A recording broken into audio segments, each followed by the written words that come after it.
I don't know, guys. This is a weird video. You gotta give it to me. So we're just gonna roll with the punches here. Today we are gonna be cooking so many recipes with canned chickpeas. Available everywhere at almost every store except that one that I went to that did not have chickpeas. I'm gonna be trying to make at least 15 recipes and we'll see which ones taste good. It's amazing. Oh my god. I mean, at this point I'm just trying to convince myself that I didn't f up, but I did. We'll see which ones will end up in your recipe book. I have like, you know, a baby's worth of dry chickpeas at all times, but we're gonna be using canned. They're more convenient and they're available pretty much everywhere. The world's our limit. No, the universe is our limit. No, there is no limit.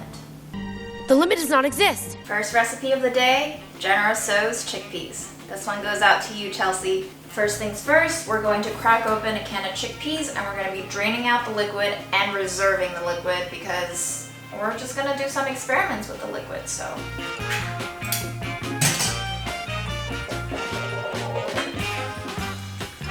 Can number one. This shall be my chickpea liquid jar. So into our bowl, we're just gonna go in with about a tablespoon of soy sauce, vinegar, and sriracha. Gonna give it a whisk. Then we're gonna plop in our chickpeas drained. Give it a toss. And just let it sit for about 10 minutes to let the flavor soak in. In the meantime, we can make our sauce by grating some ginger and garlic into the bowl. We're gonna go in with about 2 tablespoons brown sugar, 1 tablespoon hoisin, 2 tablespoons rice wine vinegar, tablespoon of sesame oil, and some chicken broth. And then we're gonna drain the chickpeas right over so that we're not wasting any of those condiments. Set that aside. To your lightly seasoned chickpeas, we're just gonna add some cornstarch and we're going to toss it until it's well coated. Give it a nice shake, make sure everything's even. Let's go in with our chickpeas.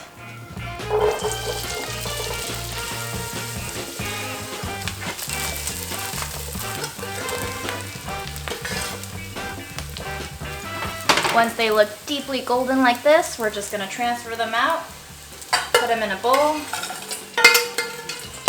Then we'll cook our broccoli.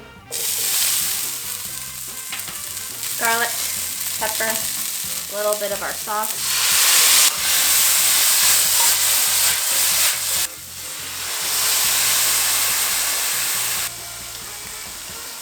Once the broccoli looks nice and tender, we're just gonna go in with our chickpeas and with the rest of our sauce.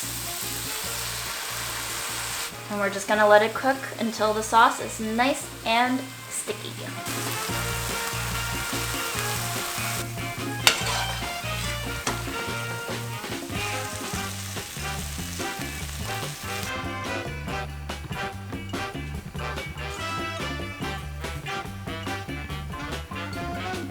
Shall we have a taste then? Holy crap. Broccoli is super tender.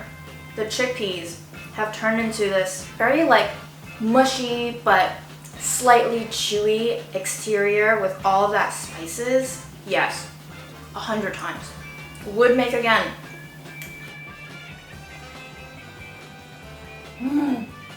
Broccoli is tender but still crisp. That flavor is just soaked throughout the entire chickpea. It's amazing. You can call it mushy or you can call it creamy. Doesn't matter what word you use, it's just good. 10 out of 10. Gonna eat the whole thing now.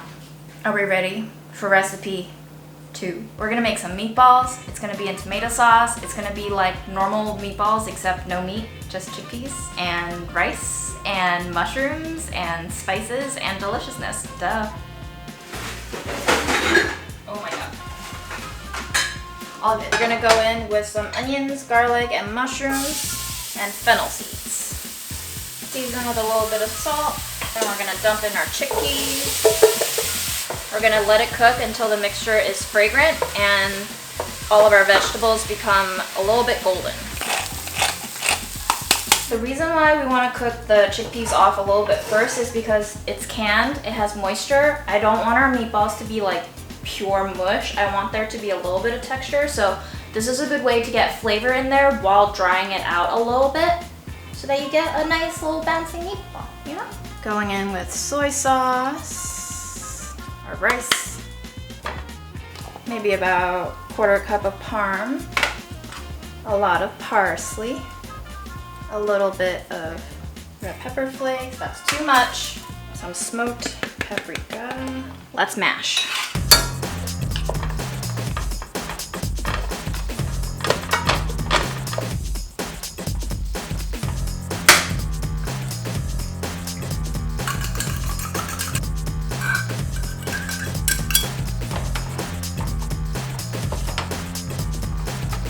Smells like a meatball.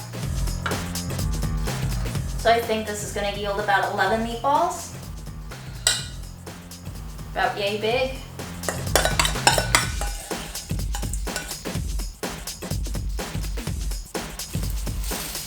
A little bit of salt on each of them. And just be patient until that golden crust forms.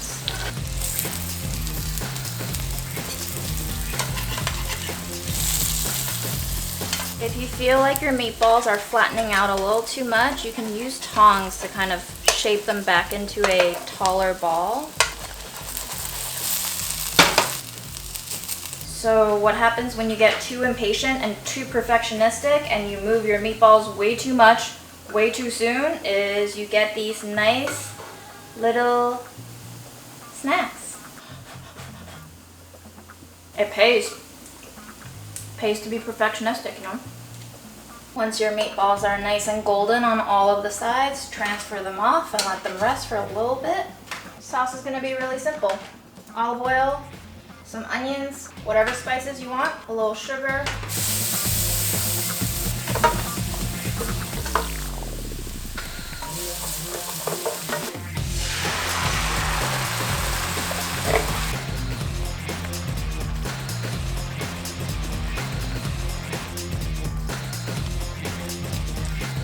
Put in a little lemon zest if you want to pick up that fresh flavor of the tomatoes. Turn off the heat.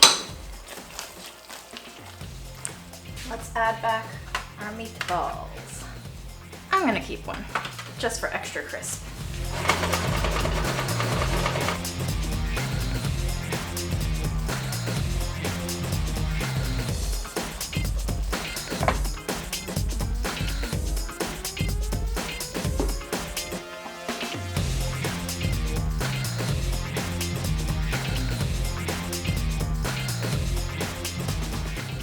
Alright guys, time to taste test. Smells divine, because all I smell is Parmesan. How could you go wrong with Parmesan? Okay, the flavor's not bad. The texture though, it's a bit mushy. I don't know what I expected out of canned chickpeas, but would I eat it? Absolutely. Would I go through the trouble of making it into meatballs, searing it, taking it out of the pan, making a sauce, putting it back into the sauce like I would treat a normal beef meatball? I don't think so. So I'm gonna give this one a 6.5 out of 10. It tastes great, but it's just a little lacking on the texture front, which I can't blame it. It's chickpeas, guys. Delicious though. I did save one meatball that I did not immerse in the sauce, and I just wanted to taste it on its own because it's got a nice golden sear on the outside. Okay, if you don't put it in the sauce, it tastes more like a meatball. I think the tomato sauce is a little bit overpowering and it brings out the earthiness of the chickpeas more for some reason. But if you just have it on its own, it kind of tastes like a chicken meatball. It is delicious though. It is. Okay guys, next up, tacos. Super simple. Drain the chickpeas, heated skillet, spices.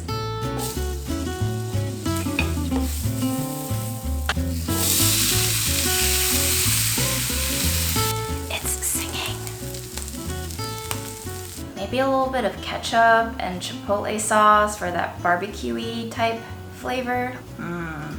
Cook it until it's nice and glazy and a little bit charred and crispy on the outside. And then we're gonna wrap it in a flour tortilla. Top it with some toppings, maybe a little avocado crema. Okay, crema, super simple. Garlic, we're going to grate it right into there. Juice of a lime, some yogurt, an avocado, and blitz it until it's smooth.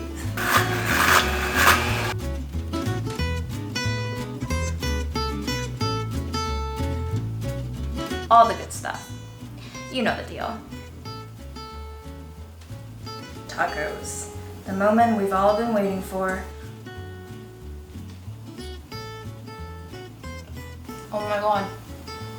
It's like 4 different layers of flavor and they're all good. First there's that creaminess that hits with the avocado, and then you have like a layer of sweetness, I think both from the brown sugar and the chickpeas and from all of the vegetables in here, like the radish. The yogurt and the avocado crema is also very sweet, and then the flour tortilla is also very sweet. Bomb. It's just bomb. I think I could have gone spicier. Maybe a tablespoon more chipotle, but right now, 7 out of 10. Not bad, June. Want some tacos? Yes, I get up. Alright guys, I think we're ready for some Cool Ranch roasted chickpea snacks. This recipe will be in 2 steps, super simple. You're going to take your chickpeas, you're going to drain them, you're going to pat them really dry. Soggy chickpeas do not lead to crunchy roasted chickpeas. Put them in the oven at 375 and let them dry out for about 8 to 10 minutes, just until that exterior starts to turn matte and it doesn't feel sticky or wet or moist anymore. We're going to add some oil, just a touch, to coat all the peas, and then we're going to toss them in some ranch dressing powder seasoning. And then we're going to return it to the oven and let it bake for about ½ hour to 40 minutes more. And I'm thinking in the meantime, we make pizza. Chickpea pizza. Maybe we'll throw some Cool Ranch chickpeas on top? I don't know guys, this is a weird video. You gotta give it to me, so we're just gonna roll with the punches here. I'm thinking in this case, using mashed up chickpeas, combine it with maybe not an egg because it's already pretty wet, just with mozzarella, some seasoning.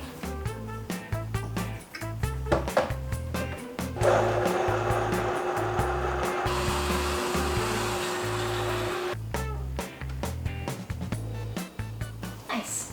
Shouldn't stick to your fingers. Nice and smooth. Pat it into a crust, bake it, see what happens.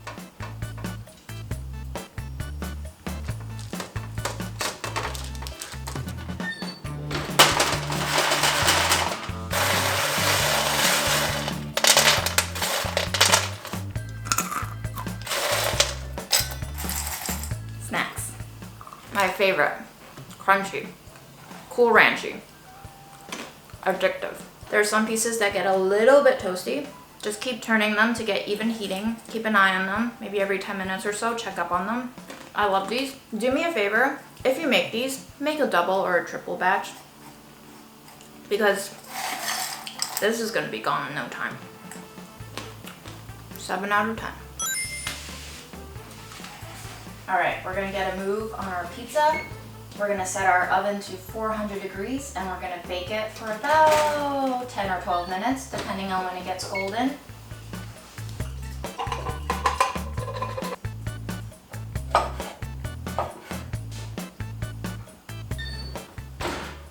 Let's go in with our sauce, our cheese, our toppings.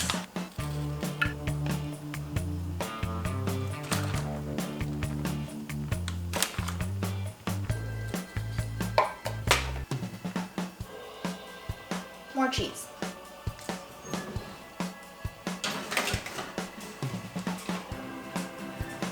Looks pretty beautiful, but more cheese could not hurt.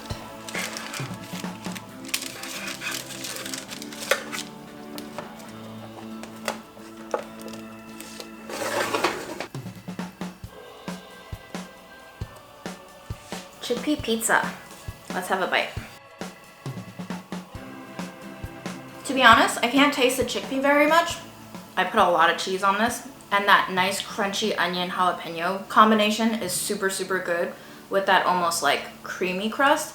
It's definitely golden on the bottom. It's not quite crispy, but the crust is not bad. 8.5 out of 10. I'm pretty impressed. I think the flavors go really, really well together here. And just keep putting on the cheese, you know? What if we went rogue and put our roasted chickpeas on our pizza?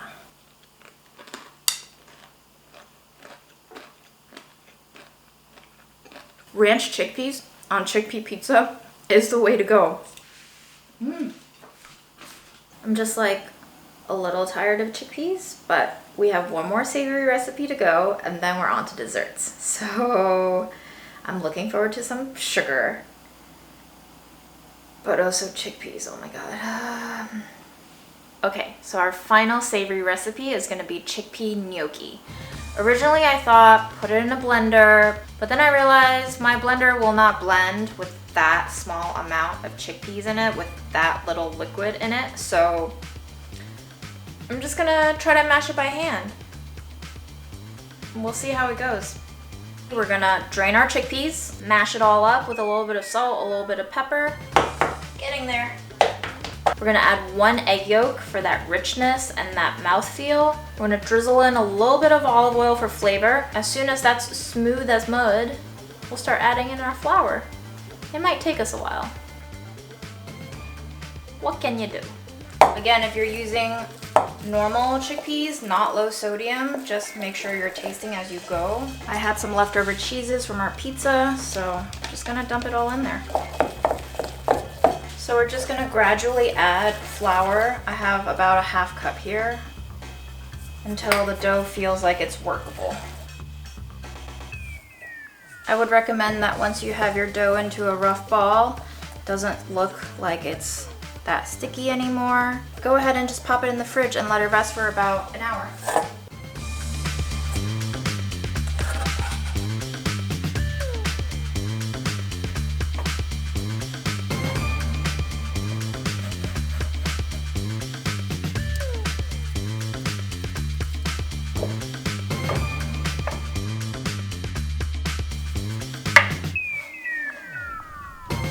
Add a little flour, give them a little shake, make sure they're not sticking next to each other.